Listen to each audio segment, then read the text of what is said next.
Donc, on va s'intéresser un peu à Rust à nouveau. J'ai déjà fait des vidéos relativement à Rust. Et comme vous pouvez voir ici, dans ce fichier main.s, on a une fonction main, tout simplement.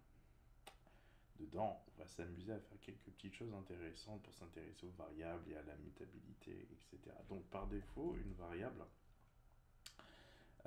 est immutable, immutable. Donc let x égale 5, on va écrire une chose comme ça, une petite assignation, initialisation. Et là, je vous dis que si on écrit effectivement ça, de cette façon, déjà ça signale qu'il y a un problème. Cannot mutate immutable variable x.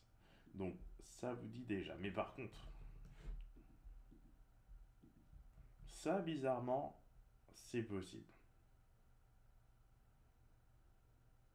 On va ensuite faire un print ln, donc avec cette macro de x, et on va voir effectivement lequel passe, tout simplement. On run la fonction. Alors, oui, pardon, j'ai pas écrit ça correctement. Hop, on va écrire ça comme ça, mille excuses. Et maintenant, on va la runner à nouveau. Alors, help if this is intention prefix is with an underscore, ok, 16. Donc ça a été masqué par ça. Donc c'est cette dernière effectivement déclaration qu'on utilise. Donc il est possible effectivement de faire ce genre de choses.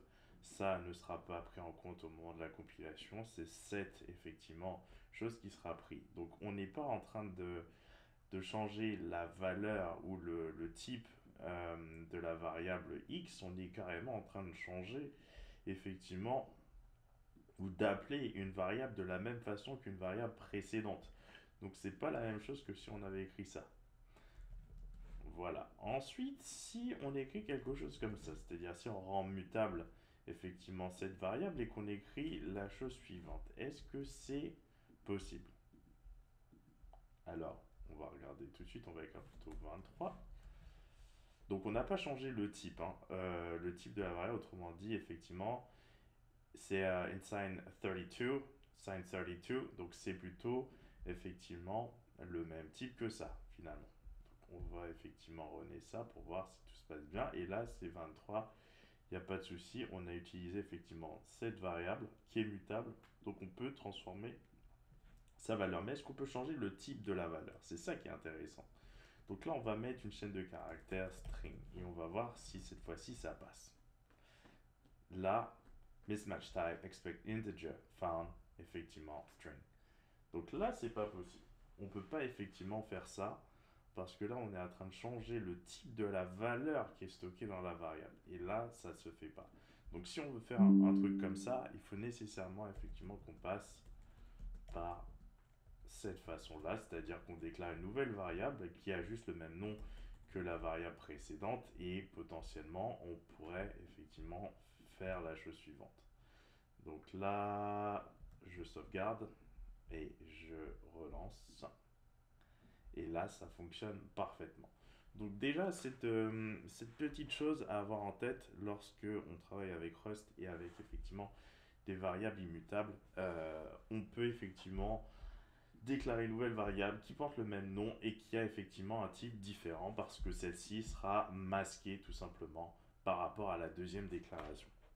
Et ainsi de suite, hein. Évidemment, si vous faites 3 déclarations, ce sera la dernière qui va primer, et ainsi de suite, et ainsi de suite. Ce qu'on pourrait faire maintenant, c'est que en fait, on peut faire ça avec Rust, créer une sorte de bloc à l'intérieur d'un bloc. Donc on pourrait faire ça, on pourrait déclarer une nouvelle variable x, on pourrait lui dire, enfin dire que c'est welcome. Welcome into the inner block, un truc comme ça, on va mettre un truc comme ça, point virgule. Et là, on va essayer de print. Print avec la macro, on refait effectivement la chose suivante, hop, et on met x, et on va regarder ce que ça va donner ici par rapport à ce que ça va donner ici. Donc, let's go, on relance la chose. Welcome into the inner block, et là c'est string. Donc ça veut dire qu'à l'intérieur de ce bloc là, effectivement, c'est cette variable qui est utilisée lorsqu'on fait référence à x. Et par contre, à l'extérieur de ce bloc, c'est nécessairement la dernière déclaration de la variable qui s'appelle x qui a prépondérance, tout simplement. Donc c'était déjà une chose que je voulais voir dans cette petite vidéo avec vous.